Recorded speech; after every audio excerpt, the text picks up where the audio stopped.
Can't hear you. Let's try now. Here we go. Welcome, everyone, and welcome to all our viewers. We have 5 different networks we're streaming on right now, 5 different channels anyways. We've got a couple of viewers in already. We're going to play a quick introduction song, and then we will be back with Grant Abbott and myself and Dana Metcalf. See you in a couple of minutes, guys. We love what we're fighting for, home boys home. I believe the time is right. I believe we won't go wrong. Words like can't and never, they won't be around for long.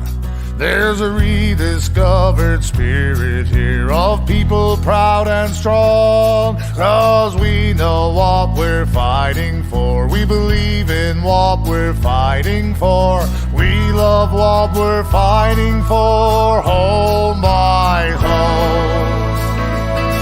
We have lived through troubled times, 5 centuries and more.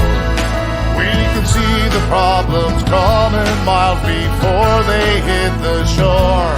Now when others take and condescend, well, we cannot no more. 'Cause we know what we're fighting for. We believe in what we're fighting for. We love what we're fighting for. Home boys home. We have made mistakes, it's true. This ain't once upon a time. And happy ever after is a long way down the line. But with poison tongues and attitudes and sharp and clever minds, oh, we know what we're fighting for. We believe in what we're fighting for. We love what we're fighting for. Home boys home.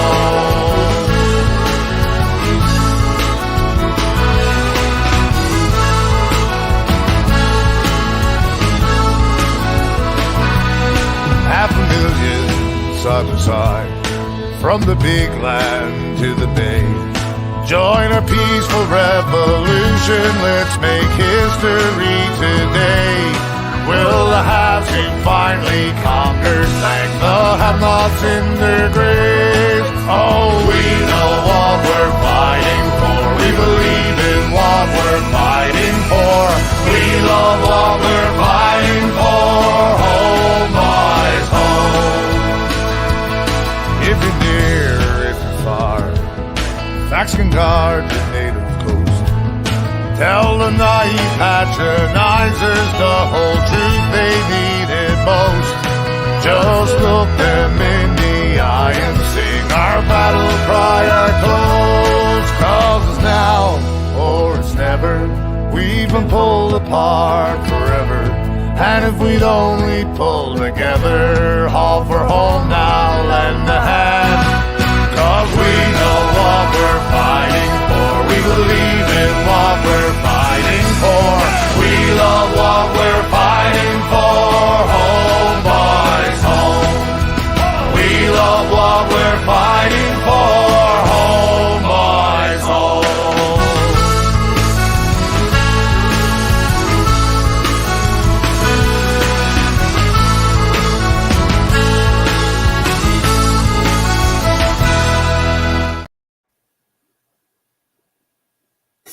That was fabulous. Yeah. All right. We know what we're fighting for. I thought it was apt for what we're going to be discussing here, and a great Newfie tune, and I think it comes Grant approved. Yeah. So welcome everyone. We got about 35-40 people here now. Got some comments rolling in already. Welcome to everyone. We got people checking in from Alberta, Newfoundland, Gander, Triton, Nova Scotia. We got them all. All right, guys. Nice. We are here, myself and Dana Metcalf. We're here, Truth Seekers podcast. We're interviewing Grant Abbott. You may have read recently that a town councilor in Newfoundland had their seat vacated. And first of all, I'll say this in my introduction, Grant, if I misspeak, feel free to correct me there. Had his seat vacated and fought all the way to the Supreme Court of Newfoundland, who just ruled in his favor and had him reinstated. That town is Musgrave Harbour. So, Grant, before we get going, is there any kind of quick introduction you want to say about yourself before we get into your actual story? Nothing per se. No, I'll follow the lead here and see what we can talk about. All right, and before we dive headfirst in, Dana, you got anything on your mind? Yes, I'm super excited that this is our first podcast. As you know, we've been advocating on this island for quite some time and had a difficult time reaching everybody. So we've managed to get our act together, and we're here, and we've got a great story for you this evening. And Grant is going to tell us all about it, aren't you, Grant? I hope so. I hope I get it all out. All right, now, Grant, we spoke yesterday, and for anybody who's new to this story, when I scratched the surface of this story, I was expecting, based on the headline, based on the reason your seat was vacated was due to the COVID-19 vaccine policy. Mm-hmm. So I thought this man's troubles in town council must revolve solely around that, because that's a big enough issue that must be it. And I quickly found out from talking to you that that was not the case. Mm-hmm. So why don't you start from the fact that you moved here with your family, and let's start from there and move forward. Sure. Yeah. I guess to tantalize the story, my lawyers had said, and I believe that the Municipalities Act was weaponized and used against me. And basically there was collusion going on in the council that used the Municipalities Act as a tool to get me out of my seat. But it was a long story, basically. It started up in Ontario. My wife actually had twins, and they were born premature. And we were stuck in Sunnybrook for about 9 months with one of the children. And basically he was on oxygen, and we almost lost him a couple of times. He had to go to sick kids once and almost lost them again, and there was COVID on the go. It was actually thought that he actually got COVID at the end of December 2019 when we picked it up as well, when we went to Canada's Wonderland up in Ontario. And so we think that we were the first one. They did tests on him and tried to figure out what was wrong with him, and they couldn't find any specific issue. Like, couldn't find any specific culture from his blood or from any of his nose cultures and that kind of thing to call it by name. So it degraded from there, and he went downhill, and it was tough. We had to basically get Children's Aid basically to get him out of sick kids, because he was degrading in their care. Not that necessarily they were bad to take care of him, but it just wasn't good for him at that time. We managed to make him be successful and thrive, and that was the end of that. So we wanted to control that situation while he was on oxygen. So we decided at that time, in my spare time, I was basically designing a $500,000 business, a indoor farm, basically, that was meant to provide food sustainability for Newfoundland and remote areas of Canada, for instance, where there's no good dirt to grow in and there's poor growing seasons. So I spent a lot of time contacting manufacturers and stuff, trying to figure out how to bring that into fruition. And I basically reverse engineered a concept that worked according to all the professionals I was speaking to about the concept. So we said, now this is in the middle of COVID, after seeing, toilet paper disappearing off the shelves and people wearing gas masks in the middle of a supermarket, we decided, this is enough. We get to get the heck out of here. It's a good opportunity for us to go back to my hometown in Newfoundland. We visited it year after year, and we loved it, and we wanted to figure it was a good spot to bring our family. So we did. Go ahead. Can I interrupt you for a second, just as a bit of foreshadowing here? Isn't it interesting that one of the things that started your troubles as we get into the future of your story here on town council was something as mundane, basic, and wholesome as food stability, and having it say, cost it out at no cost to the people type thing. I just find it blatantly interesting that that's one of the main focuses of your troubles. Yeah, there's a split story there. It's associated, but also related. But this half is the business half, and the other half is the community garden half. But I decided to. It is interesting how such a good idea and such a good plan has turned into such a terrible situation for me and my family after committing to moving back home. But we put grandma in the back in our van. We sent most of our belongings ahead of us in a big 53 footer. We put a U-Haul behind us and put the cat in the back with a litter box and all of our belongings that we couldn't put in the back of a moving van, and we moved it with us, and we traveled across country back to Newfoundland while trying to purchase a house as we were moving, in the midst of moving. We were going through New Brunswick and Quebec and such, and meeting. And this was during COVID. During the midst of it all, 2021, and there was people, stopping us along the way, doing checks, make sure where we're going. They had forestry stopping us in New Brunswick, of all people, employed to do road checks.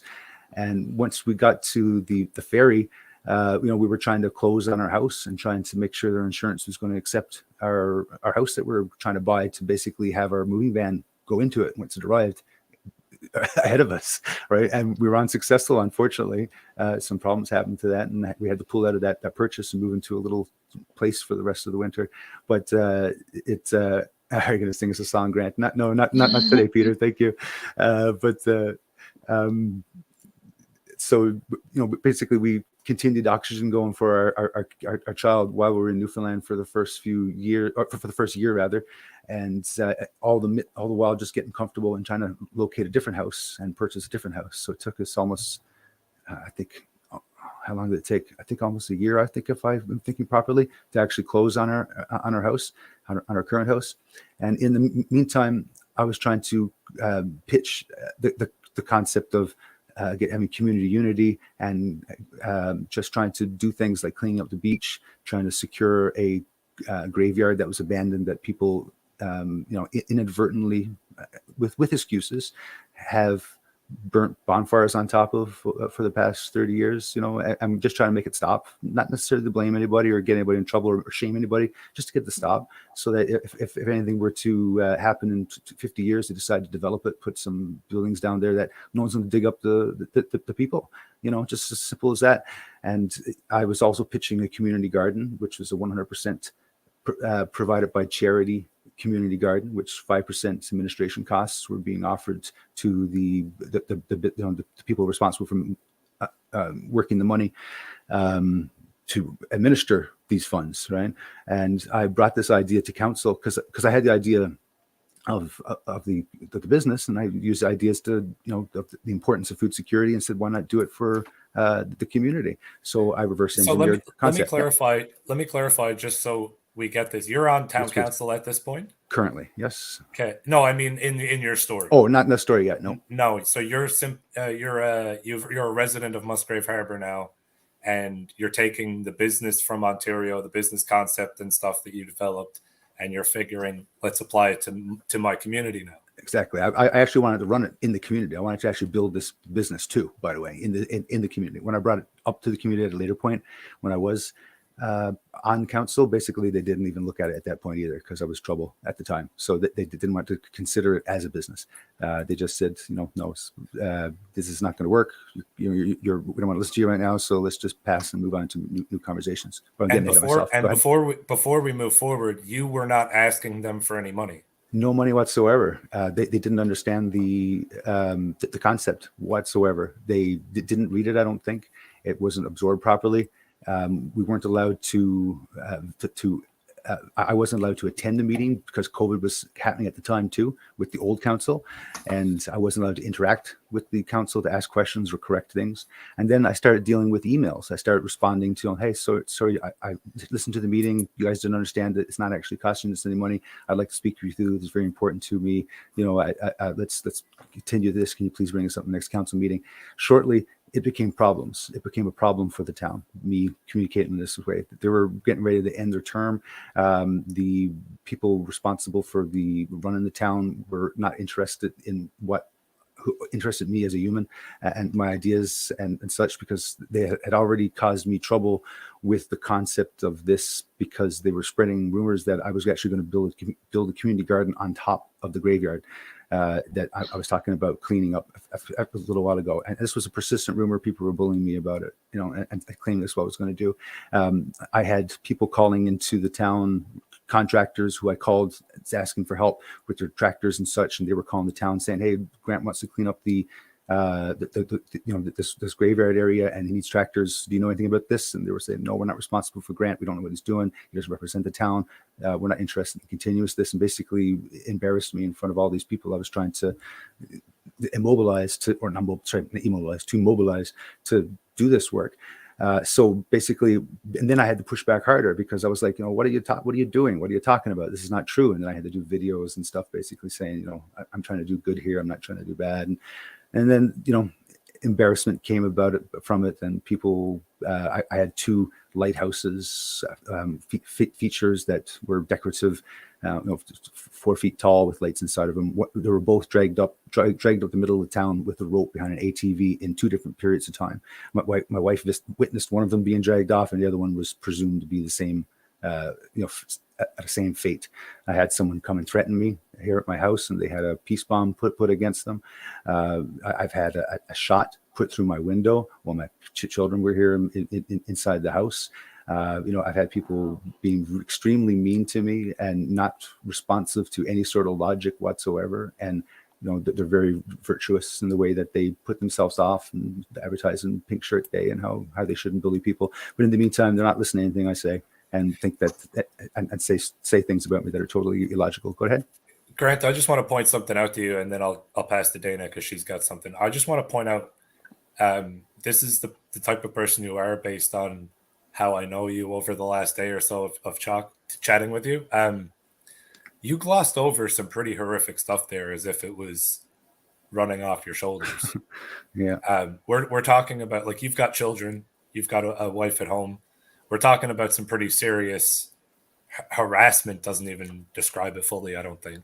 I just wanted to take a second to point out the horrificness of what you glossed over, as if it's not, and maybe it's a strong, it's a strong face you're putting on, but I mean, it is. I'm almost crying here now when you just bringing it up, because you're challenging me. I'm not taking it bad, but I'm saying it's just I'm emotionally centered, right? So yeah, absolutely. All right, Dana, you got something on your mind as well? So Grant, how do you feel? Like, were the police responsive? Like, did you find out where the source of all this, chaos that was coming to your life was coming from? Not exactly.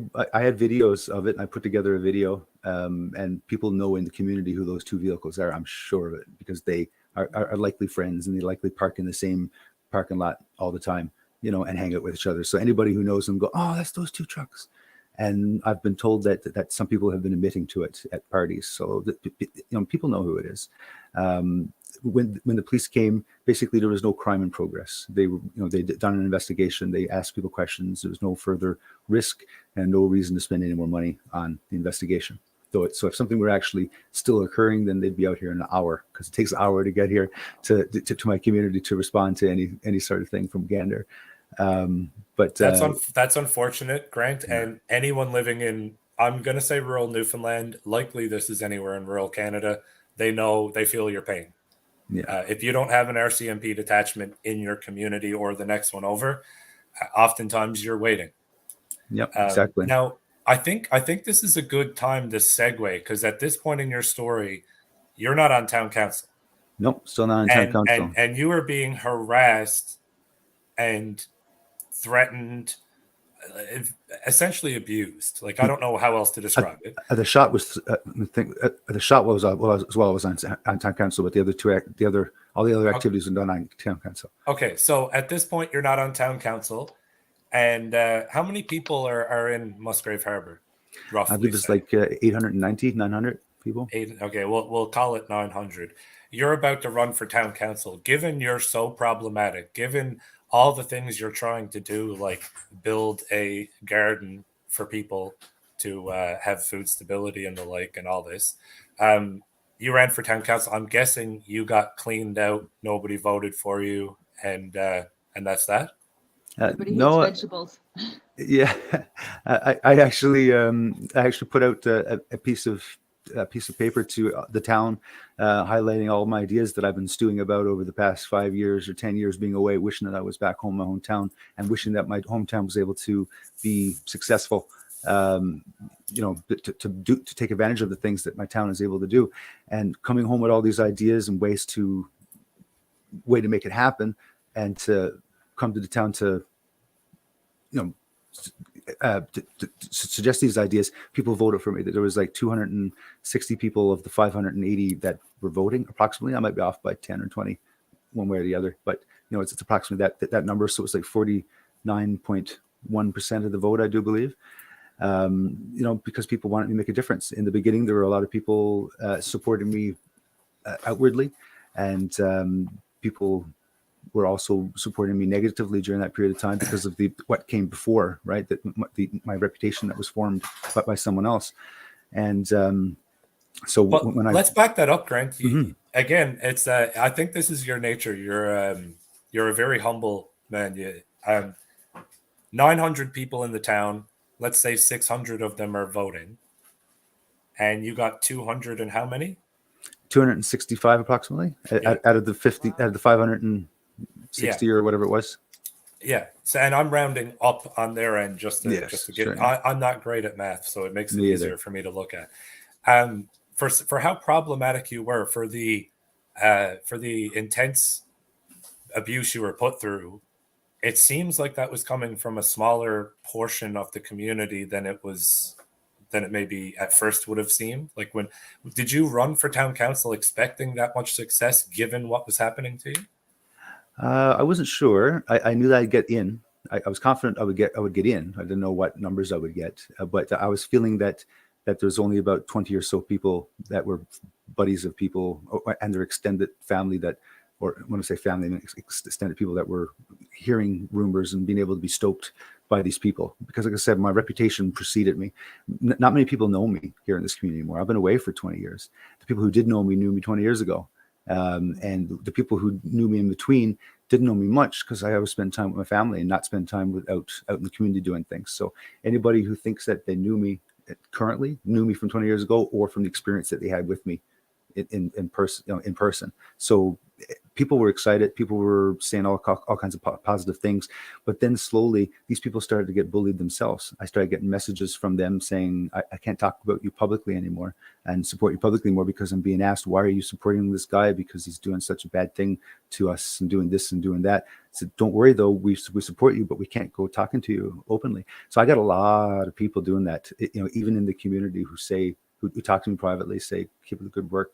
You're doing a great job. Don't worry about the naysayers. Just stay positive, that kind of stuff. But I've also got the other people who are totally illogical and saying all kinds of stuff that doesn't make sense whatsoever. And again, your only crime so far has been doing your absolute best to provide food security, right? Like we haven't gotten to you're a councillor and the town has a policy that's going to come into like not even yet. We haven't gotten not even close. I can make it get closer, but well, not yet. That was going to be my segue, right? So you ran for town council. We saw that the votes you got. Now you're a councillor. There was a meeting or so, and some things occurred there. Do you want to kind of maybe start in that vicinity and bring us there? Sure. Well, let's make sure I didn't miss anything. So basically, I wanted to make this happen. I wanted to bring these things in, and it was misunderstood. And basically, my reputation was tarnished because of it, and weird things were said about me. And then that became my reality. And my family suffered because my daughter heard stories about how difficult I was. Even though it wasn't really difficult. If I were to foreshadow later on in the investigation, when an HR investigator was involved with this, they said I did nothing offensive, and nothing harassing. So they looked at all the emails that were submitted from the town. They listened to all the audios that I recorded at a later point of the town, and they found that I wasn't aggressive and I wasn't offensive. So the meat and potatoes are right there. But to try to keep the story going, So I decided to run. I was challenged. If you're talking so much outside of council and you're not a councillor, become a councillor, and then at least you'll have a right to talk. So I said, okay, good enough. I'll become a councillor. So I ran for councillor, sent out the papers, got voted in on those numbers. It was surprising to some people, and then I got signed on in November. I believe it was when we first started, and then we were applied to different groups that took care of different things. The word's not coming right now what they're called, but people who are aware would be saying it to me right now, yelling at the screen probably. But it's when you take care of different things in the town that you're responsible for. Right? It's not really departments, but I'll continue.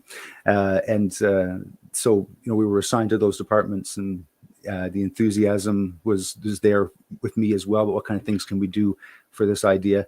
And when we were going to the town and presenting these ideas, me as the chairman of that group, it was taken as an offense that I was bringing it and talking about it, and I was wasting their time. And even though it was my first time being on a board and first time being in the town council, my indiscretions were unforgivable. I think they call them committees. I might committees. Be wrong about that. I couldn't say committee. You're right. You got it. Isn't it interesting? You were a citizen, a resident, trying to voice your opinion. You were told, listen, if you're not on town council, what odds? So you ran for town council. Now you're on town council. Now you're presenting ideas, and now they've got other reasons to not listen to you. Yeah. Now they're saying I'm wasting their time. I'm saying too much. I'm keeping them busy. I was told in one meeting, and it's recorded, basically says that I'm keeping them away from their hockey game. So it was at 10 o'clock in the night. Hockey game was starting in a little while, and they wanted to get it done and out before the hockey game started. But I had ideas and concepts to talk about. One more time, and I honestly don't care if anyone gets sick of me repeating this. No problem. This has to be repeated. Your crime so far is wanting to provide food stability. That's it. Essentially at cost free. I mean, we can talk about how it might have even profited the town to some degree, but even without that, just cost free. Yep. These are my ideas, and you are keeping them away from their hockey game. Yeah, exactly. You got it. Interesting.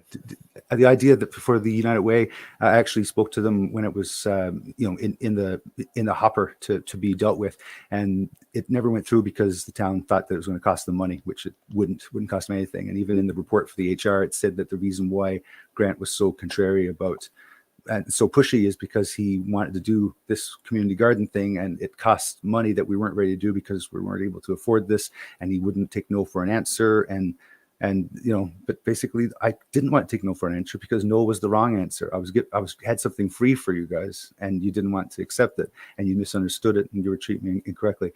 I think I need to stop the process for a second, just so that I can frame who I am, I guess, because I never did in the beginning because I wanted to get the show going. But I'm a covert stutterer, or I have aphasia. When I was young, I was a stutterer. I was very poor in communicating. I was very difficult to listen to, and people basically built thick skin against me because of the way that I presented myself. And I learned how to sing because I had, I guess, brain damage is what was suggested, because I fell down over the stairs when I was an infant, and it was thought by the doctors at a later point that the speech side of my brain, which is also where the fight and flight is located, got injured, and the singing part of the brain, which is on the right side of the hemisphere, not the left, which is where the speech is, didn't get injured. So I basically started mapping my speech to my singing side of the brain. So when I was young, even 5 years old, people had me sing to them just because they liked me singing.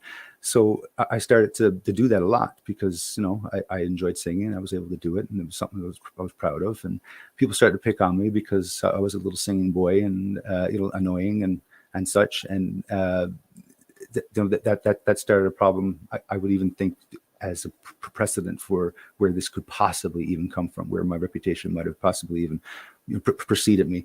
But over time, I managed to, like I said, map my brain to my singing side. I basically rehearse things. So even though I sound very fluent in the way I'm talking right now, this is basically a song and dance, because I've thought about this before, I've processed this before, I've said this before, and because I've did it before, I'm able to repeat it again. It might not be the exact way that I said it before, but it's basically the same message. I'm able to do it with candor, candor, Candace, whatever the word, cadence. I'm able to do the cadence because it's a song concept, you know. And so then, because of this problem, I use phrases. I've got tics. You haven't seen it because I'm under control right now, but I have tics, and I use quotes and stuff to respond to people, and that bothers people sometimes because they might be inappropriate or they might be said with a different intensity. And when I'm in passion, I speak with, I try to encapsulate that passion, and I mimic the voice that comes with that passion too, a lot of times too. So a lot of times when it calls for being annoyed, my voice comes out as being annoyed because I'm a singer, and that's the sound that I'm supposed to go with the feeling that I'm having. So even though I'm not actually annoyed, it's what I come across for. So I always ask people for the opportunity for me to fix my mistakes or have opportunity to, you know, correct myself, or to say, no, I didn't mean that. But a lot of times people don't give me that favor. And those are the people I have trouble with because of the speech part is in the fight and flight part too. So if I'm in fight and flight mode, then the speech part of my brain's unable to function properly, and then I have to go on my singing side of the brain, and now I'm on fast fire. So now when I'm talking to you, I'm singing to you at the best song I've ever sung to you before, and I'm doing it with such grace and such, you know, to such passion that it hurts people sometimes. It embarrasses them, and because I'm not blunt per se, I'm more sharp, and I say that, you know, like poignant, sharp, right? So it's like, that thing he just said, as opposed to, oh yeah, that thing he just said. You know what I mean? Blunt would be the second, and sharp would be the first. So the point of that being is that I don't have those social cues or those social graces that people would have. And I talk a lot. I do what I call soapboxing because I can't find the right words or the right concepts. And then I continue. And then also what I'm known to do is repeat myself or follow up with the same concept again later and with a different twist to it. And that bugs the shit out of people too. Sorry, I'm going to do a bleep button. You can bleep that. But it bugs people too because they don't know where I'm coming from, and they don't have that compassion to hear me and to understand what I'm trying to say. People call it narcissistic, you know, people call it aggressive or being full of myself or stuff, but it hurts me. You know, I do customer service, and I'm trying to help somebody fix their problem on a cell phone. And that's my current job now, unfortunately. It's a great job, great company, don't get me wrong, but you know, I come from technology with the higher pay and such, but point being, when I'm trying to help somebody and they're like, you're not trying to help me, you're being mean to me, you're being difficult. I'm like, no, I'm actually trying to help you. What are you talking about? You know, it actually bothers me because like, I'm actually trying to help them and they feel like I'm not. And you know, that's the empathetic thing. And there's actually energy that's transferred in that period of time. And I'm not hocus pocus, but I believe there's that humans transmit energy, no matter what medium it is. We can feel each other if you're open to it. I'll agree to that. And empathy, unfortunately, is something that's lacking in a lot of people. And I know you know that. You've experienced that most of your life, I suspect. So Grant, with all that in mind, you're being treated absolutely, like poorly is the nicest way to put it, but I mean unfairly, unjustly, whatever. You've taken recordings of some meetings in order to, I guess, protect your own safety as well, because they can lie about what they say. And they did. Now, I think if I remember correctly, December 1st, 2022. That's the start of it all. Yeah. So do you want to, before you start from there, if there's anything else you want to wrap up and bring us to? And not quite, but I think Dana got a question. Yeah. All right. I'm just gonna raise my hand in this rapid fire. So just to pause for a second and to talk about the fact that you were bringing forward food sustainability into Newfoundland during COVID, when we've had the highest rate of inflation. Do you think that you'll be able to continue that project now that you're back on council?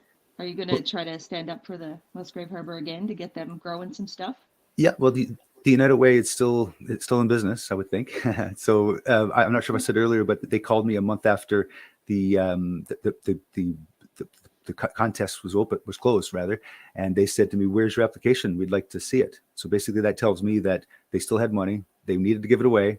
They wanted my application to give me money, and I was not able to give them the application. So I think that if I was able to submit the application again in March, I'd be able to do that.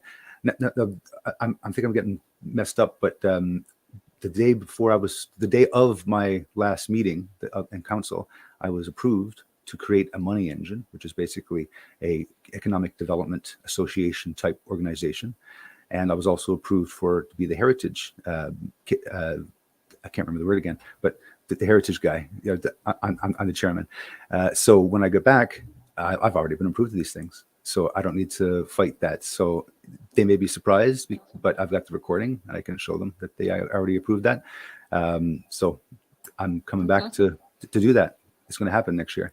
You're coming back and you're bringing the receipts with you, exactly. which are the recordings. And I'd like to stress that, guys, because Grant, you brought something up before we move on too that was important in our previous talk yesterday about one-party consent in a public area where there's no reasonable expectation of privacy, I believe is the legal wording. Mm-hmm. You absolutely can record someone, quote unquote, without their knowledge or whatever, as long as you, the recorder, can be the one party who consents. And it's important to do so if you're ever in a situation where you feel as though lies may be said about what's occurring. Mm-hmm. That's very important. Don't ever feel like you can't take that recording to save yourself, because in your case, I think it ended up proving to be very valuable. Very much so. The investigator actually used those recordings, reviewed those recordings, and actually, contrary to the statements in to the human resources investigator, the investigator said that I did nothing offensive, and that I did nothing harassing, and that the only problem was basically the relationship between myself and the employee of the town council, and that was the cause of the issue. He said he listened to me raising my voice and said that me raising my voice was no different than they raising their voice at me. They said that there was no harassment, and if ever there was harassment, I actually believe that they were harassing me, and anybody who were arbitrarily listening to those recordings would actually come to the same conclusion if you weren't aggressive and out to witch hunt me. But during those recordings, there's extreme aggression, even though they said that I did the aggression. And there's nothing there that I don't go telling. I don't go being. I think I said a couple of bad words just because I got passionate, but there was nothing degrading to anybody. I was. The investigator said that I didn't use any sexual, racist, or degrading words. So I'm clear of that. The judge said that. I'm getting ahead on that. That's not. Well, no, I guess I will. The judge said that that even though I had given them lots of advice and warning that I would be bringing them to court and appealing, that they did not take my word and get any legal advice up until the push came to shove. And the funny thing is that I was actually in council when approval was given unanimously to get legal advice, to check on the details about how they could apply the rules to me and whether or not they can kick me out, but they failed. So like now there's people pissed off at me because I'm costing the town $20,000. And likely that's the cost for what this has cost so far, $20,000 for the town. And it's all for a farce. The two documents that they had over my head, the HR document and the appeal, were against me and were not valid. And it's been proven. There's no way that people can say anything different. So what have I done? I've made someone feel uncomfortable and hurt their feelings. I do apologize about hurting someone's feelings and making someone feel uncomfortable. But it's a mutual conversation, a mutual evolution of relationship is to figure out that happened and then repair that and then apologize and grow and such. But that wasn't afforded to me. I don't believe you have anything to apologize for, Grant. I've reviewed a fair amount since yesterday of what's publicly available that you've made throughout, and there's absolutely nothing that you have to apologize for in my mind. I being humble, I'd like to apologize for being, for being me, just for having my quirks.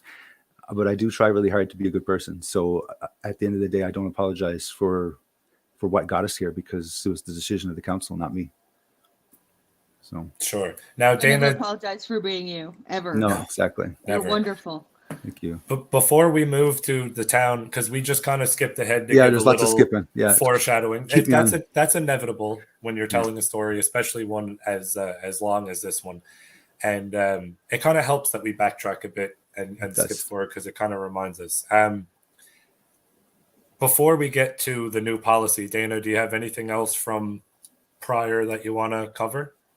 No, I think that's good. Except for the Okay. fact that it must have been very scary for your wife and children to have those shots fired in your house. Like, Very, very much so. Yes. My 4-year-old twins recognized that it happened, and my 10-year-old daughter recognized it happened, and that is terrorizing for it to occur. Anybody who has children knows how terrifying that is. Exactly. And the ironic thing is that a month later, 2 councillors who later resigned were holding signs outside my house across the street from the town, basically saying that I was terrorizing the community. Basically, I was terrorizing them by standing up for myself and saying that I don't agree with this, and disagreeing and not towing the same line. Like I was elected for my campaign platform. People knew exactly what they were getting into. They knew exactly what I was going to go in for. I was into municipal reform, into transparency, accountability. I was going to make sure that this situation of me, for instance, trying to promote an idea that had no value, no cost, but tremendous value to the town, was not going to be glazed over in the future, because people didn't have the time to look into it, because they wanted to go watch a hockey game instead. Just push through the event. I sort of lost where I was going with that, but well, let me reel you back in, because I'd like to Yeah. get to the meeting where you find out now Yes, that please.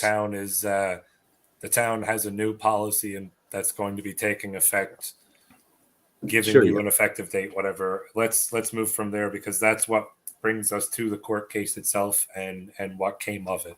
Sure, yeah. Let's try to get on that then. So basically, COVID was happening again. When COVID was coming back up down the pipes again, they knew that the Vax Pass was likely going to be coming soon again, because it was December, and they were thinking it was going to come. It might come back again in the spring, or sorry, in the late winter again. So they were preparing. What can we do to make our policies for for COVID, basically?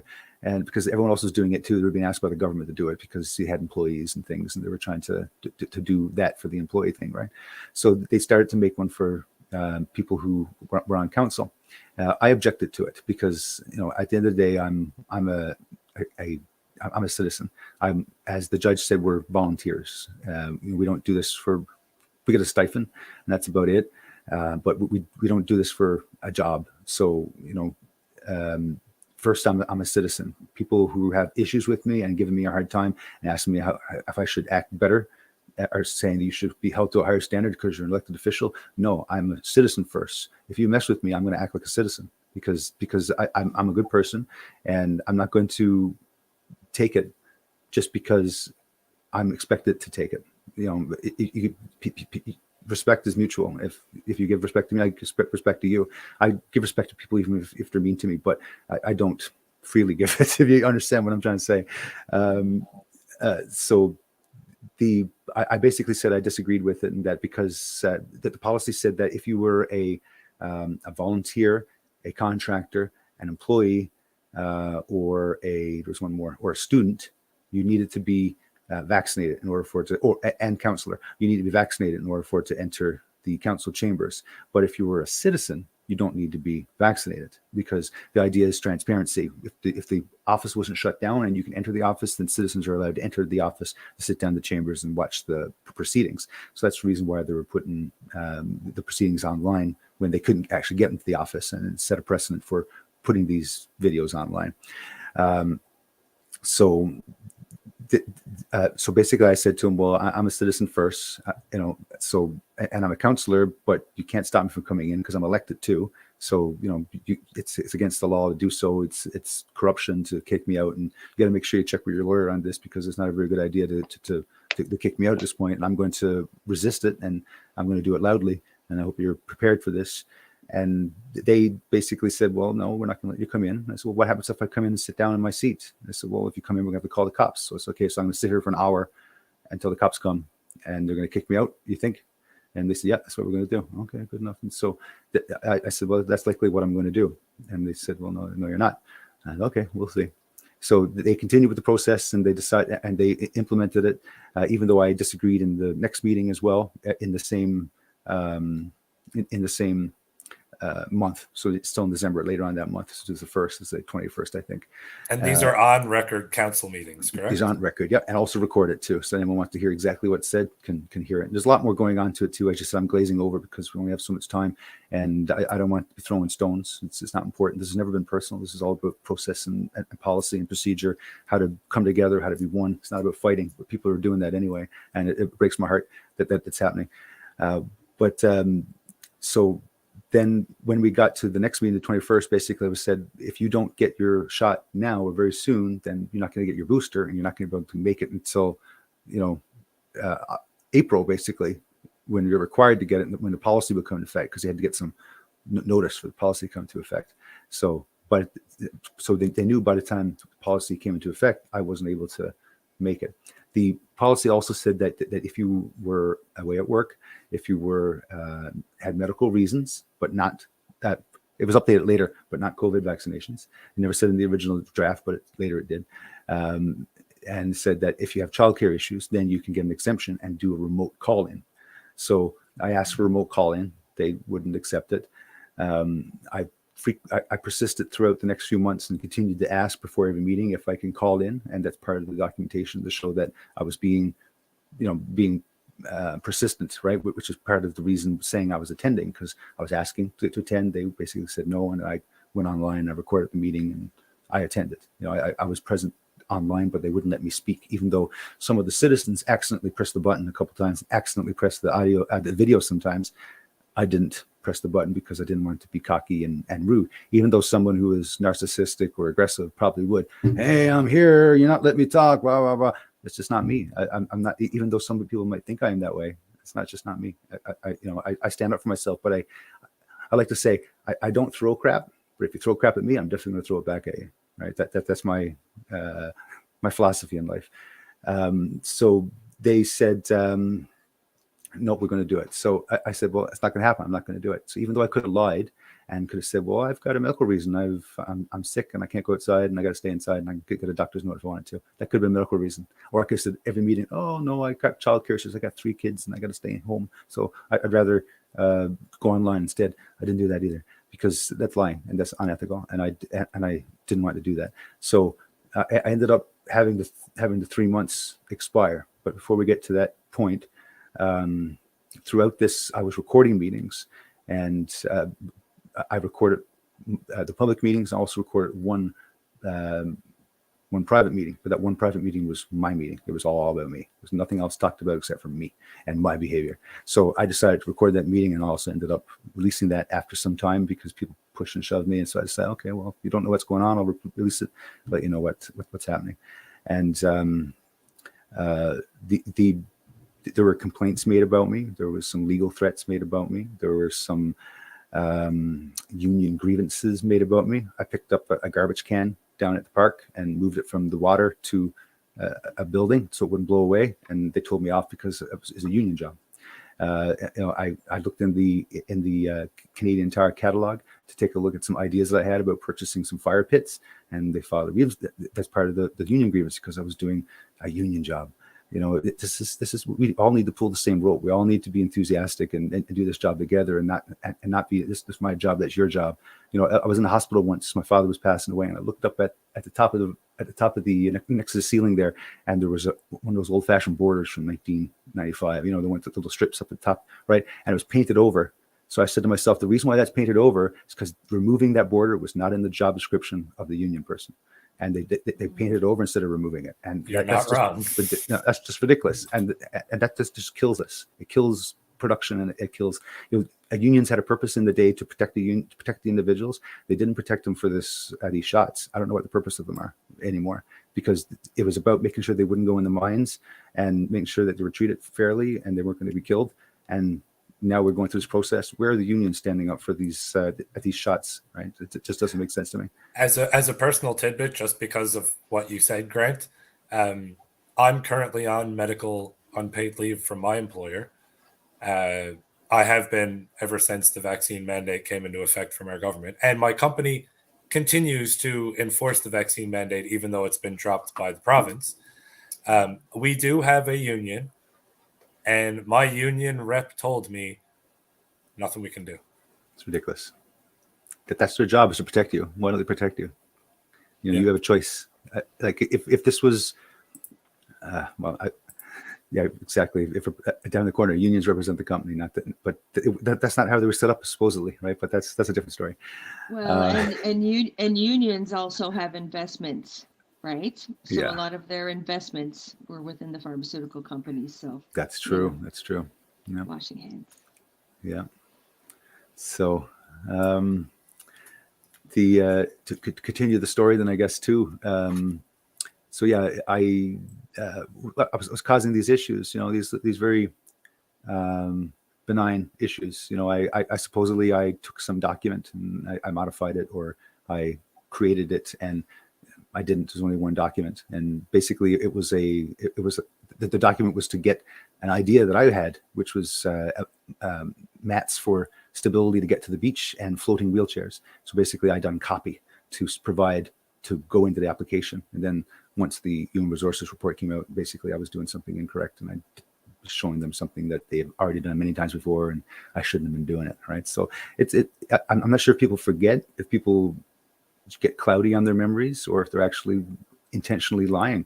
It would break my heart to say that they're actually lying, but it seems like they're just plainly lying.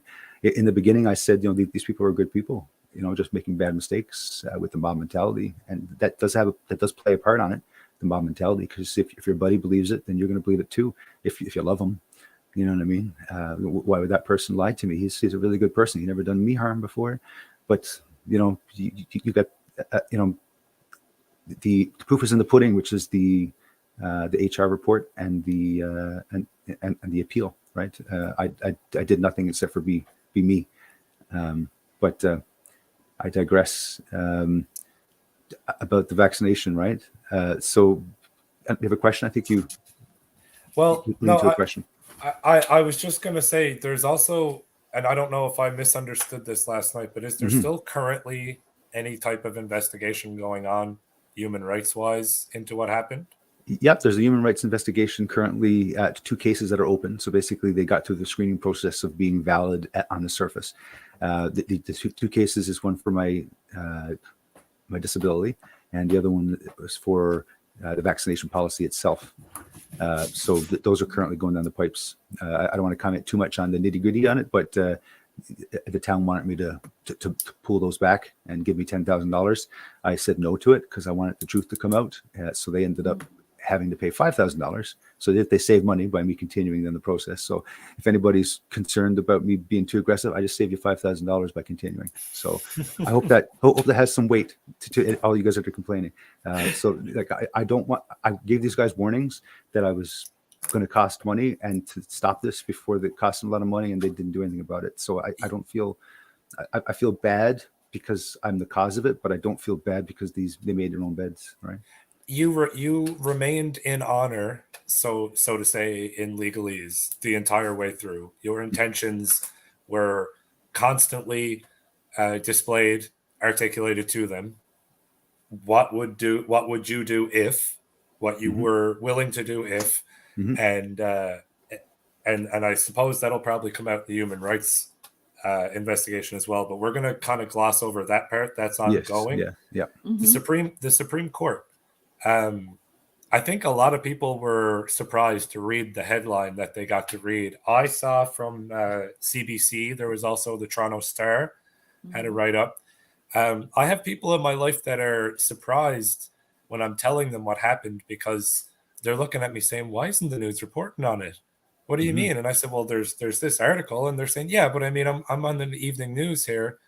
I feel like that would be kind of front page news, so to speak, front TV news, however you want to say it." And it's nowhere really to be seen. I mean, I'm sure it's been mentioned, but something as significant as that, I suspected would have been more broadly broadcasted. Of course, it's not. What do you mean you expected it to be? Well, that wasn't those weren't my words. These are the people in my life that said this to me. Family members, I'll just say that, right? Who are saying, like, they weren't even aware of your scenario at all. I actually had to show them the CBC article in order for them to kind of quote unquote believe what I was saying and the details of it, we'll say. Well, to put things in perspective, it's off center, but I shared something about the digital ID and stuff and money concept there today. A lot of people shared it, and somebody actually responded to it on someone else's page and said, "What is this about? What do you mean? Can you tell me more about this?" So they don't know about the digital ID. So if they don't know about that, they're not going to know about me.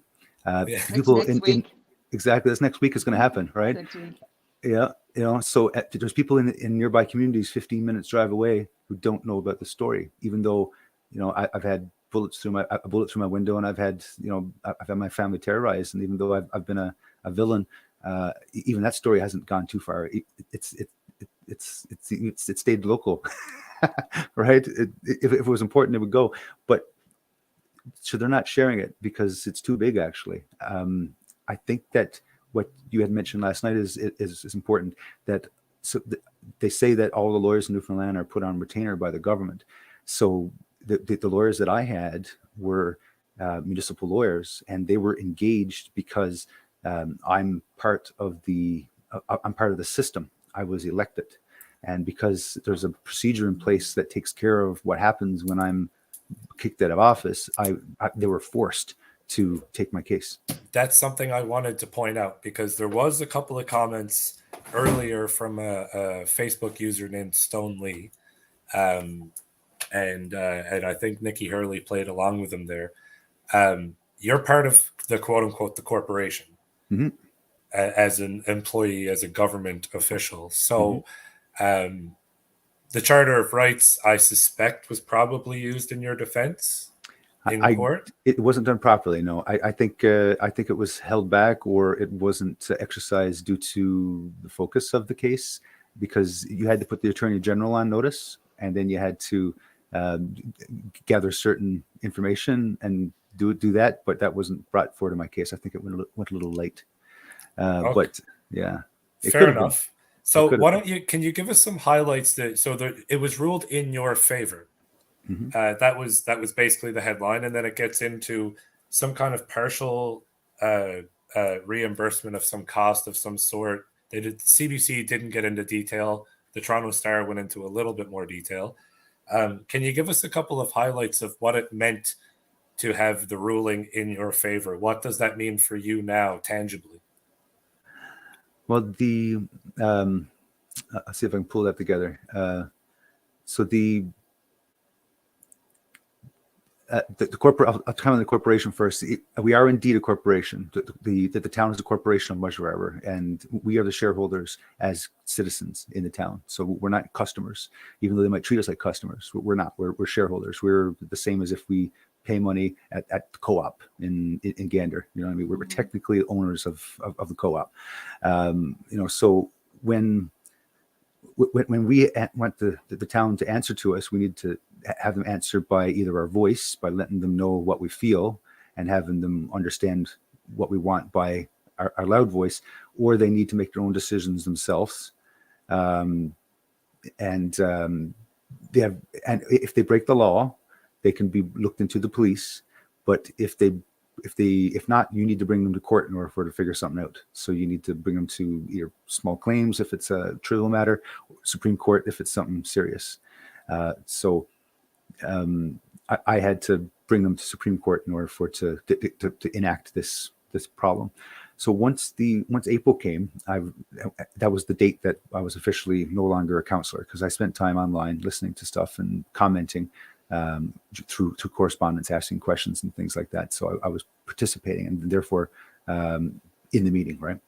So April came along, and I was basically told that on when was it? My dates off? I think my dates might be off a little bit.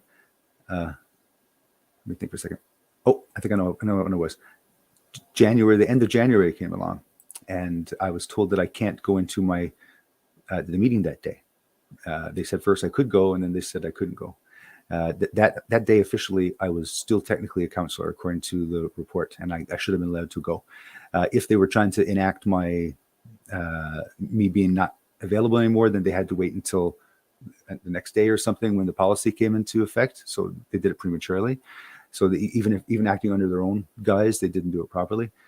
I'm trying to pull all the pieces together in my head. Was that their state?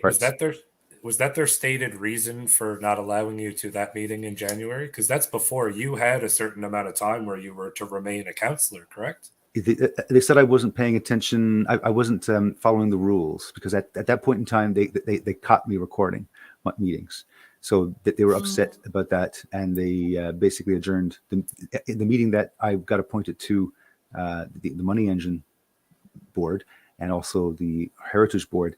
Later on, they asked me if I was recording. I admitted to it, and then they asked me to stop, and I said, okay, I will. But even though I did, they decided to stop the meeting anyway. Just for whatever reason. That was the last one that I attended. But then I was supposed to go online. So I was able to listen online, but I actually pressed the button. And then that was the period of time I was submitting correspondence.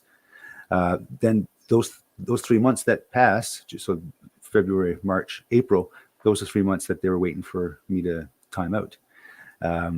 So I received a letter later on in April saying, from the mayor, saying that you've missed all these dates, so therefore you're no longer a councillor. Now, that being said, I have to go back again. I actually, according to the ruling, and according to the investigation, well, not investigation, because something else. According to the ruling, the judge, they said that I asked for a leave of absence, and earlier that month, the mayor asked for a leave of absence. During that meeting, he was given leave of absence.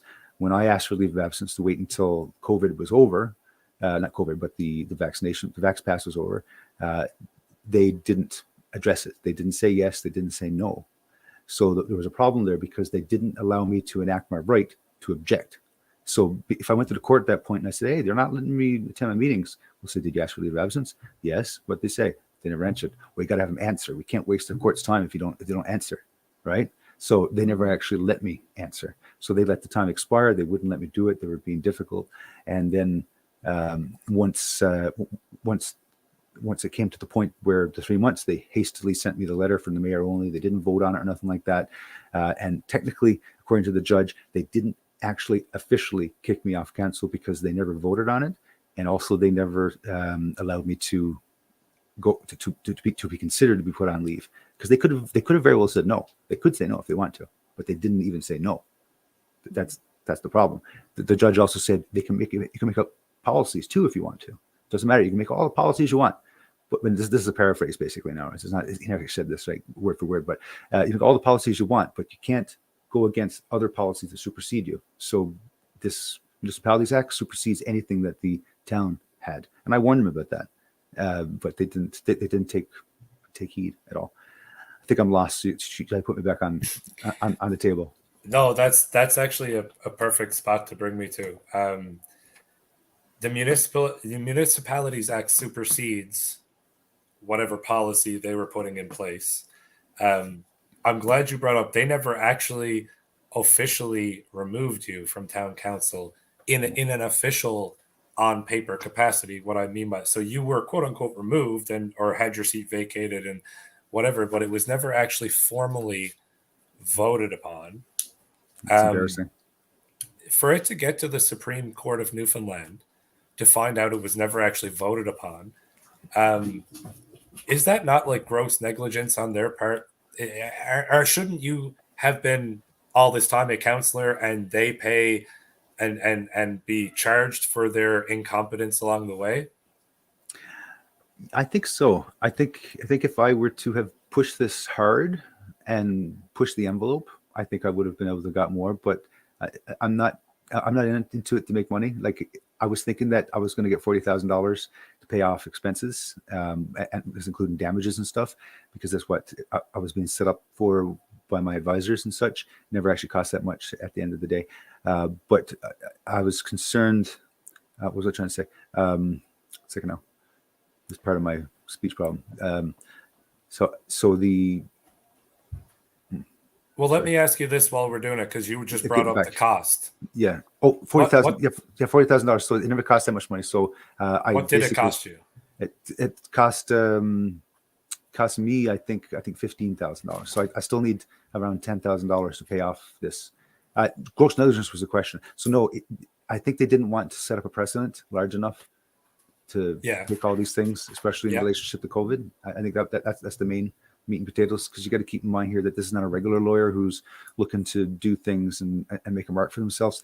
They're actually a municipality lawyer, so you forced upon you.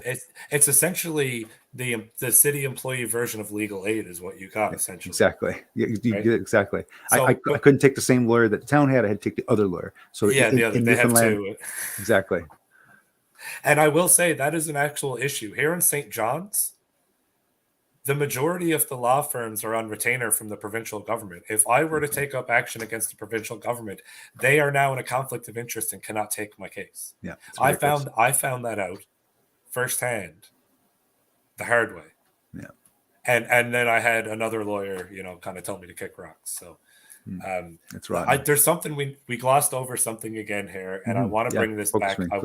I'd like whoever is listening, live or not, to consider doing what you can, and that's all I'll say about it. It cost you $15,000 to have this done, to challenge the town's policy, to fight for your rights, we'll say, and to have the decision handed in your favor. You're now left with a bill, $15,000, $10,000, but yeah. Well, that 15,000 if you round it up, yeah. So. Exactly. 15,000 was the actual kind of total, and you've got 5,000 about ish there. Yes, exactly. You're still left now $10,000 short that you do need to come up with,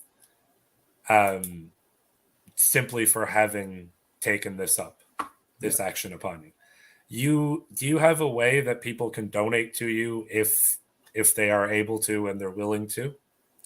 Well, Action for Canada had help encourage me and helped support me in setting up a Give Send Go account. So they encouraged me to do that, and I did. And also they helped publicize it. If you guys can help publicize that as well, it'd be great. Every dollar count would help to help have this win for everybody, right? I took it on the chin for everybody, but it's going to be hard to take the $10,000 on the chin. Absolutely. We're going to have this link. So we'll get the link for your Gives and Go. We'll have it in here in the comments section, and we'll put it out on our own social media. I encourage everybody else, if you can't donate, if you're not able to, share it. You've got your own social media accounts, many of them, I'm certain. If you're not able to help, and I get that, I mean, listen, money's tight. I get that too. If you're not able to help, a share would go a long way as well. Dana, you got something you want to say there as well? Yeah. This is case law. For all you employees and employers in the province of Newfoundland and Labrador and across our beautiful Great White North Country, and you've been subject to discrimination, medical discrimination, or forced out of the workplace, case law sets precedent and can be introduced into new court cases. So I would strongly encourage everybody at this point in time to send this man a gift to say thank you for the amount of effort and stuff that he's put in to get us here. I'd like to see people in Newfoundland and people across our country take the initiative to put pressure on their employers, because the question is that most people don't really understand, and we tried to talk about this while we were going along the entire time, was that it's a mandate, it's not a law, right? So now what's going to happen here is we're going to have a whole pile of people that are disgruntled because they were fraudulently or wrongfully dismissed from their workplace. We have businesses that are going to be working at half capacity, doing what they thought was right, that are now going to be liable for all of the discrimination and retribution for pay. So that's what you gave to the Canadian citizens across this country. And thank you very much for sharing your story with us, Greg. That's awesome. Thank And you. we owe you for that, honestly. 100%. Another bit of promotion, just because I think you struck an interest with some people with some of the things you were talking about earlier on with the community thing. You've also got a community advocacy page where you're kind of promoting a lot of the topics that you're talking about, a lot of the ideas you were trying to bring forward to the town of Musgrave Harbour. And then other municipalities along the way could, make their own carbon copies suited for them. Mm-hmm. We'll also get that link from you as well. But if you want to kind of just let us know what it's called out loud, how we can find it on Facebook or wherever it is. Yeah, I think if you go community advocate Grant Abbott, that should find it. If you're Googling it, then if you put Facebook in there, it'll come up on top. Community advocate Grant Abbott. That will be Grant Abbott community advocate page. Yeah, that's how I found it through Google that way. Yep. And to answer a question that popped up, I think it's important to nail it because I think I tried to answer it, but I'll try to bring it home. So the judge found that the expenses for the situation were on level 3, which is it's coming up here again there now. So the expenses were on level 3. So no one, or sorry, the town, according to the judge, wasn't. This is not an exact quote, but I'm just trying to describe the idea. Wasn't vindictive or extremely damaging, according to the judge. I think otherwise. So therefore, it couldn't go on level 4 or whatever the higher level is. So it never gave the full amount. It only gave me $5,000. So that's the way it is. Then the question about there was a question of a case law concept. So yeah, it's very important to realize that now this is case law, because when you look at my ruling, all of the quotes in there are for things that are not municipalities. So there's businesses in there. I can't remember the actual businesses off the top of my head, but they're like weird things like paper manufacturers and different things like that. So basically, if you were to if someone had to use me as leverage now in case law, they can say Grant Abbott won against a corporation for a policy that was created to get him out of office or to get him out of work. Now, my role is iffy-ish. For one, if I may, anybody who's elected in Canada, they could actually use this directly, because if they are a municipal person and they were kicked out of office, they can directly use my case to get back in office because they can fight the policy directly. It's already been done. So this is a major win for anybody in municipalities, anybody in a board, anybody, if you're a fire department member or anything like that, if you're, you're not an actual person that's an employee. Now, I do get a T4 from the town. I get paid like $300 every 3 months or something like that, $500 every 3 months. I can't remember. But it's basically to help pay for paper, gas if you live far away, that kind of thing for the trouble. Right. But you are a volunteer, and the judge even said so. That's one of the quotes I remember directly, that he said these people, meaning councillors, and I think he even possibly meant town officials, unelected, but exactly. Said these are just volunteers doing their best to provide for the community. And that was the reason why also he never awarded full expenses, was that concept, is that, and also the reason why I didn't want to go for the $10,000 and take the settlement earlier. I don't want to, I want to say earlier, I thought I was going to be awarded $40,000. I said to everybody that if I did that, I was going to give it back to the community and give it back to the town. I wasn't going to keep it for myself and, whatever, if there was damages awarded, right? I made that statement early on in the game. It's not about the money. It's about the truth being put out there. A quote that I'd like to say is that I think I created. I looked it up and I can't find it being used. Is that I'd rather, I got it gone now. I'd rather be uncomfortable with the truth than uncomfortable with a lie. So basically, you can say what you want about me. I'm going to fight against that, because I'd rather you be mad at me for what I actually did than what someone else thinks that I did. And that's basically the reason why I'm continuing through this, because my family is going to suffer for this one way or the other, both ways. My family's going to suffer this both ways. I'm going to be the guy that caused crap in this town and did this and did that. Even if I didn't go to court, even if I didn't do the HR investigation, my name was already slandered. So it's better for me to have the truth out there and reference these documents and show what an unbiased party thought about me and say, look, these guys said there's no problem. What do you think is the problem? I've tried to ask a bunch of people lots of times, well, can you please tell me, for the love of God, what exactly did I do? I'd like you to please tell me, because then we can talk about the truth and work out the truth and get through to the end. Because otherwise, it's just propaganda, someone else's propaganda. It's something else that someone's saying to make me into something that I'm not. Excellent. Well said, Grant. We do have a couple of questions from the audience. Sure. I've been saving them as we've been going through as to not interrupt you. So first one, I'm going to put it on the screen, but I'll read it out for anybody else who's just listening. Grant, how has this experience accelerated your own growth and consciousness? Has it made you even more determined in your efforts? Wow, it's a big question. Thank you, Elizabeth.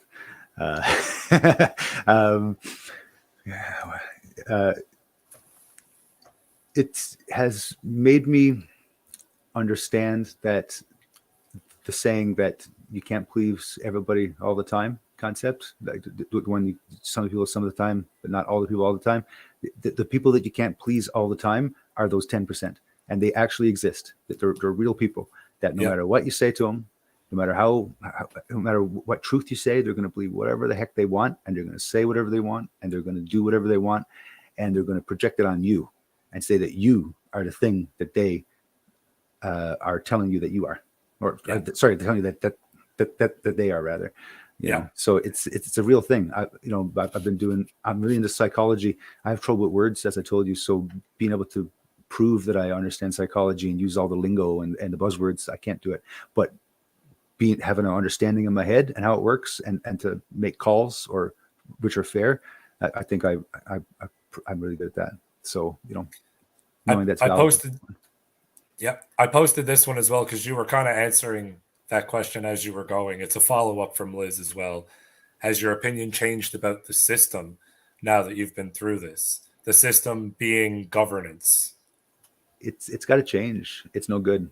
If I couldn't interact with a benign concept that was going to benefit a lot of people, and I got treated this way due to communication problems, whether they're mine or whether it's the ability to communicate with me or other people, whether they are stronger in communication or weaker in communication, or don't have the best situation to express themselves, then there's going to be lots of opportunity missed. So I think being able to reform the municipality, both here locally and as well as across the island, to make sure that the townspeople hold their councillors accountable directly is very important. Whether that is having minutes that are shared on a regular basis, agendas that are shared with the community before meetings happen, broadcasts, or at least audios that are recorded and posted to the internet after the fact, or preferably while it's happening. And also the ability for citizens to vote on a dynamic, ongoing basis, not for like a binding decisions, but to say, what do you think about this? And then you can ask everybody all at once, and they'll go, this is what we think. And the councillors can go, oh, that's the feel. Now they can make whatever decision they want, but at least they've got the will of the people behind them, and they can think, this is what we want to do. Then that transparency and that accountability is going to make sure that people know exactly what's going on in the community at all times, if they so desire. If they don't, then don't do it. This is not for you. Go somewhere else. We'll take care of it. We'll take care of the community. For those who are interested and they want to participate, they can do it at any time of the day, 24 hours a day, 7 days a week, 365 days a year.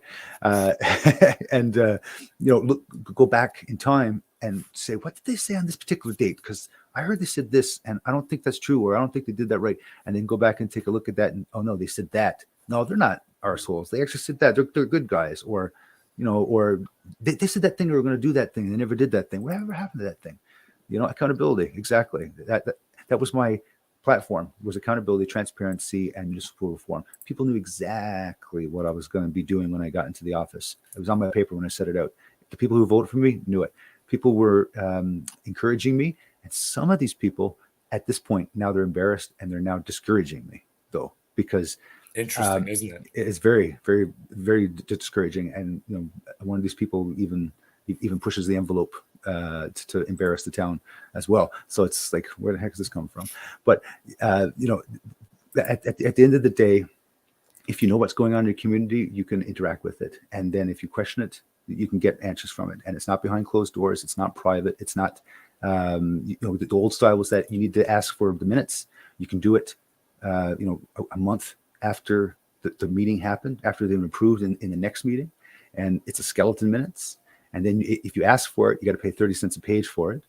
And then you got to go to the office to get it. So, you know, you never know what's going on in the community if you that way. So if you were able to get access to it, you know, same day, have it draft, have it on adopted, like some towns do. Yeah, exactly. It's opposite of daily politics. But if you were able to, you know, have that on a daily basis, people would turn around, because if they were held accountable for my idea for the community garden, which cost them $0, and the community immediately knew that this cost nothing and it brought everything, and that people can cookie cut this and do this in other communities right after me, and that the idea was me to, you know, to bring more money in for other ideas, you know, then we'd have such a better community here. I just want to make mention, and then I'll stop and digress and let you guys ask me a question. But we've got an amazing beach here. We've got 15 kilometers of interrupted beach. We've got, I think it's 8 kilometers of uninterrupted sandy beach. Basically, it's Canada's Florida. It's amazing white sand. No one actually knows it's here in this town. People go to other towns, which are great too, don't get me wrong. But this is the longest stretch of sandy beach in all of Newfoundland. If you come to Newfoundland and you want to get to a beach, Musgrave Harbour is the place to be. Now, it doesn't have infrastructure. It doesn't have the things that it needs in order to support these people. You know, so and it's never going to get there if people like me who have ideas try to approach the town and they're not able to do it because they're either not able to comprehend it or they don't have the money to do it. But there's programs out there to get money from. There's organizations, there's charity, just all kinds of different ways to skin that poor cat. But, you know, if you're closed-minded and you believe that there's nothing that you can do, there's absolutely nothing you can do. Well, your idea of governance is going to resonate with a lot of people here. I can promise you that. Accountability, you're seeing it here in the comments that I'm highlighting. And I can't highlight everyone. I'm missing comments as we go. I have 2 questions for you from 2 Ask me all you want. Sorry, from I didn't 2 mean to separate. talk long. No, absolutely, by all means. But these are these are part A from one user, and then depending on how you answer, the next one comes. Okay. Are you open to speaking with any other like-minded platforms Well, to get your story out? I think I'm doing an okay job here now. This was very uncomfortable in anticipation to do it. I would be interested, you know, because I'm a sales guy. I'm a singer. So regardless of my anxiety and regardless of my humbleness and regardless of my, you know, anticipation of not wanting to do it, I know that I got to do it to a certain extent. You know, I got to pick up that phone and call that person. I got to talk to that person and sell them that computer or whatever. So, you know, if the cause is there and someone needs me to talk, I'm willing to do it. I'll pull my socks up and go. We've got, so part B is there's somebody who, I'm not going to highlight their comment on the screen, and it's not for any disrespectful reason, but they've got their phone number up on the comment.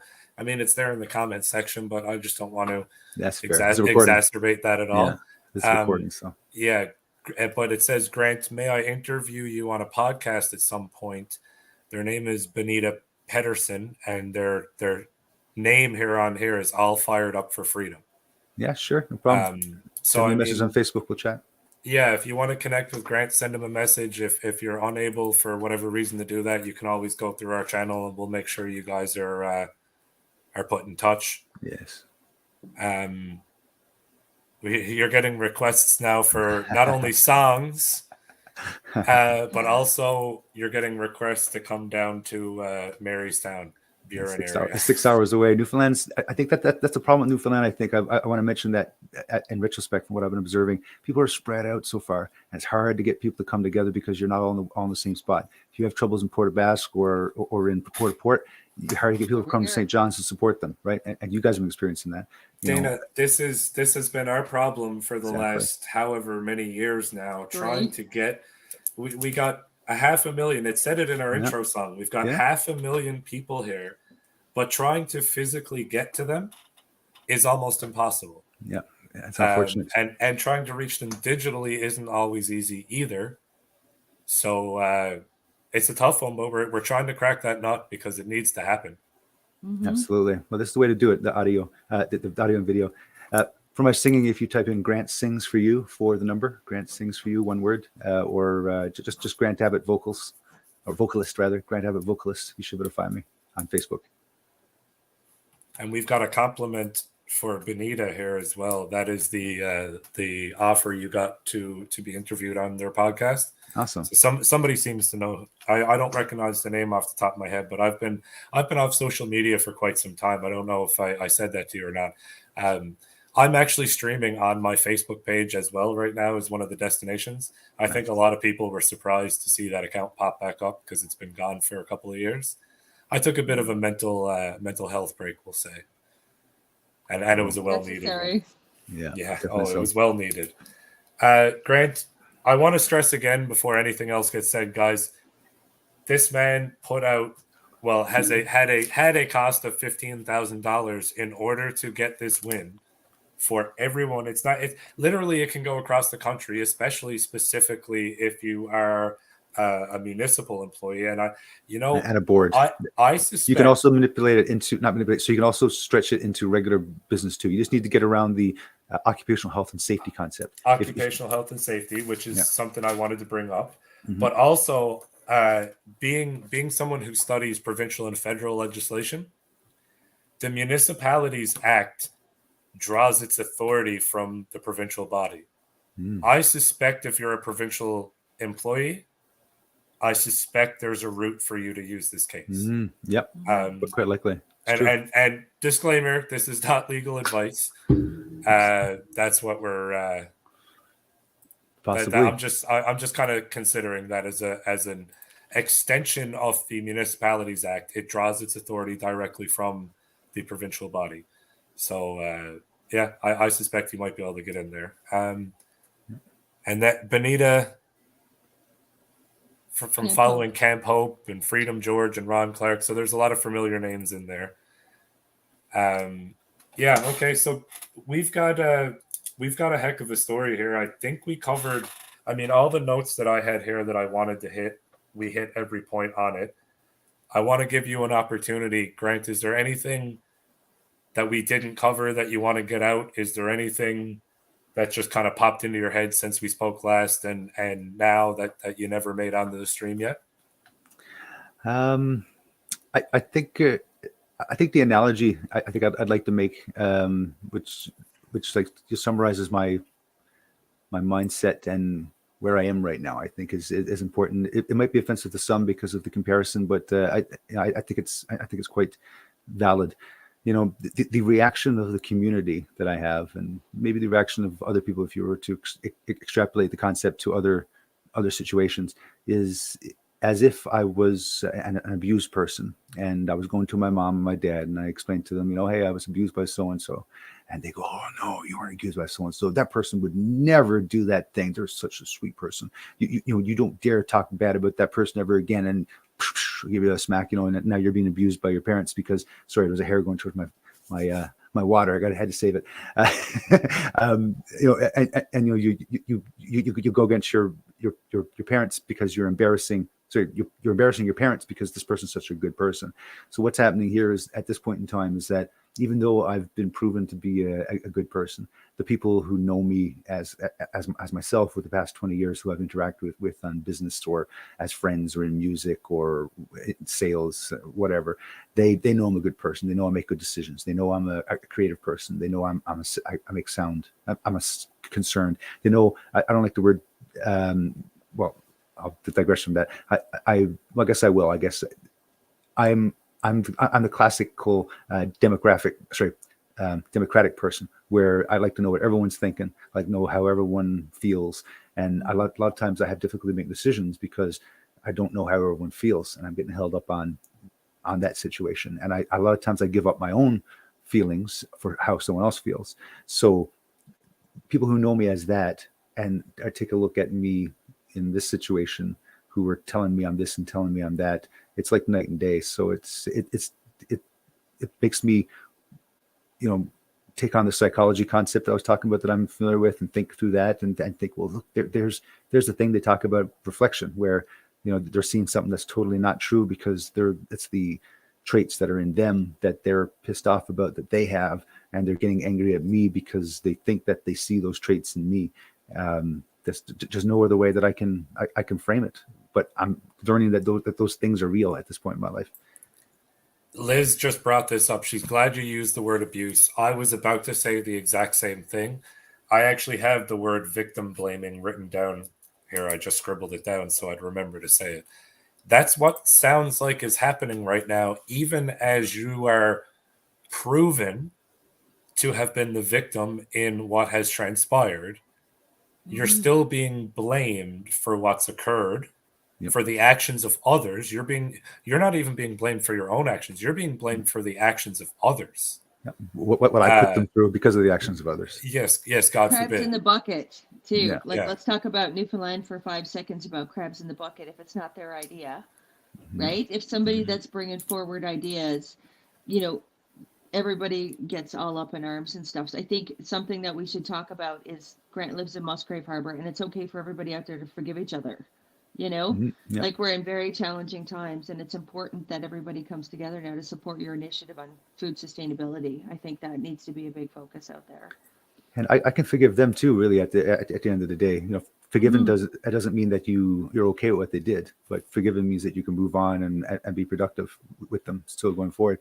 But if they're going to continue to have the same ideas that put us here, the same policies that I'm going to ask to be repealed, they're not going to let me record meetings, they're not going to let me post on Facebook, and they're not going to let me attend remotely, then there's going to be a major problem still. I'm still going to be objecting to that and not listening still. So if I'm going to go in there and do those things again, and if they're going to react in the same way and put us back into a cycle for, not take my legal advice again and not figure out if they can do these things and then complain that I'm doing these things again, we're just going to go in a cycle. So I've been putting a lot of information on the internet over the past week or so just to try to support my image, to have the words said by the HR investigator, have the words said by the judge that represent the idea, and trying to chase people around when they're being aggressive with me and try to let them know what the truth is, at least give them the opportunity to believe the truth.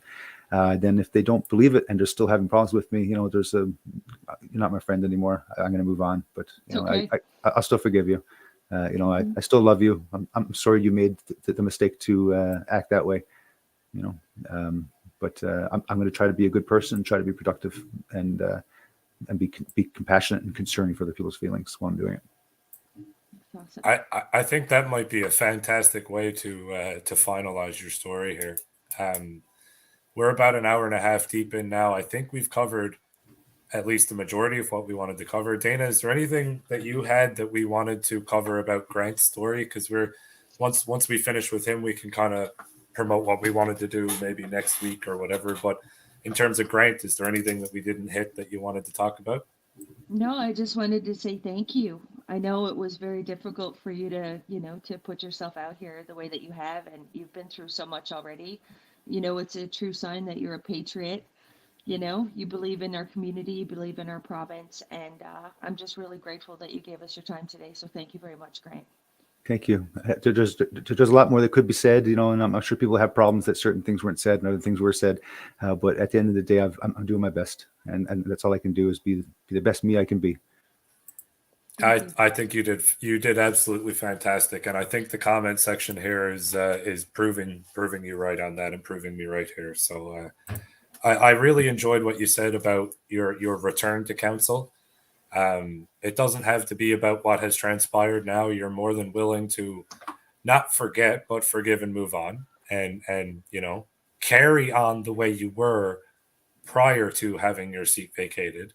Mm-hmm. Somebody just said morals. Absolutely. That's what I mean. It's the principle. Exactly. That's been a common theme in the comment section here. Morals, principle, the whole 9 yards. So Grant, really thank you for coming on. I want to echo what Dana said. It's not easy putting yourself in the center of attention, especially when that attention tends to be negative. It's hard. And I say that lightly, of course, relative to what you went through, but just in general, like it tends to be a negative aspect of light shined on you when we're talking about what we're talking about here.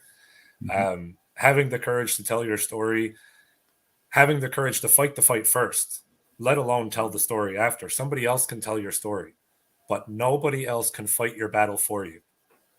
You fought that battle, and you didn't just fight it for yourself. You didn't just fight it for the town of Musgrave Harbour, not just for the province of Newfoundland, but essentially to at least to some degree all Canadians. I did. I And really did. so on behalf of all those people I just mentioned, I'd like to thank you for what you did.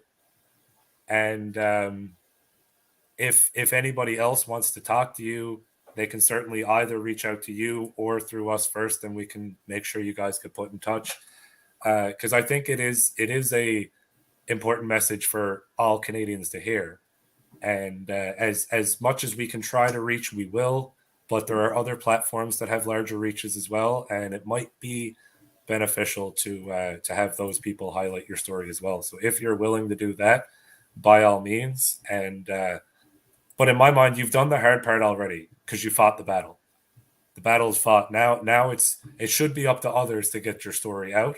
But if you're willing to put the personal face to it, I think it helps, like what you've done tonight.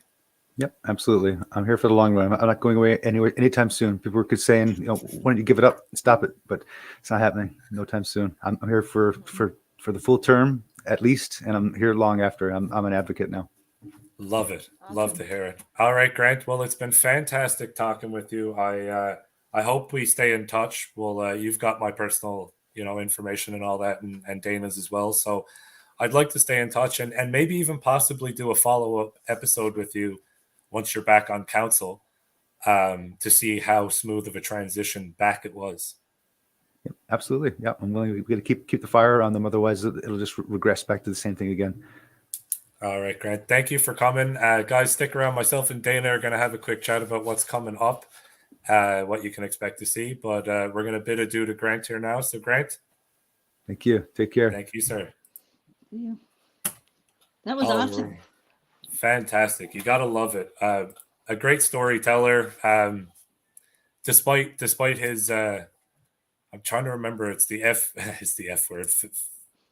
It's not a stutter. He described it as something else, but whatever it is, it's his ability to communicate has barely unnoticeable that there's anything there, and just a great spokesperson for what he's doing. I know there's a lot of appreciation in the comments section here, so a bunch more just scrolled in while I was ranting. So what do we have planned? What do we have coming up, Dana? Anything that you want to share? Well, this is really a big one. I did a live stream on Facebook, and then I got deplatformed about the importance of standing up against the digital ID. Everybody wants to see that beautiful beach that Grant talks about in Musgrave Harbour, but if we continue down this rabbit hole, that might not be realistic. So next week, we're going to put together a panel for everybody of people. Some will be from Newfoundland, others will be from other parts of the country, that can bring us up to speed on how we can push back, what a 15-minute city looks like, the digital ID, and take you down the rabbit hole of what we can expect in regards to the digital world. Fantastic. I can't wait for that. Digital ID coming up. Are we looking at keeping these going on Sundays?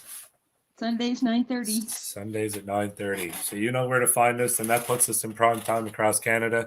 So hopefully you want to come back next week and hear what we have to say about the digital ID. And thank you, Bonnie, for listening. Bonnie Skiffington in the comments. Had to shout out your name. It's been Bonnie. too long. So I guess that wraps up our stream for this evening, guys. We got our Raven News Truth Seekers podcast, our first episode. Grant Abbott, town councillor. The Supreme Court just reinstated him back to his seat, which was vacated due to the town's COVID-19 vaccination policy. So a big win.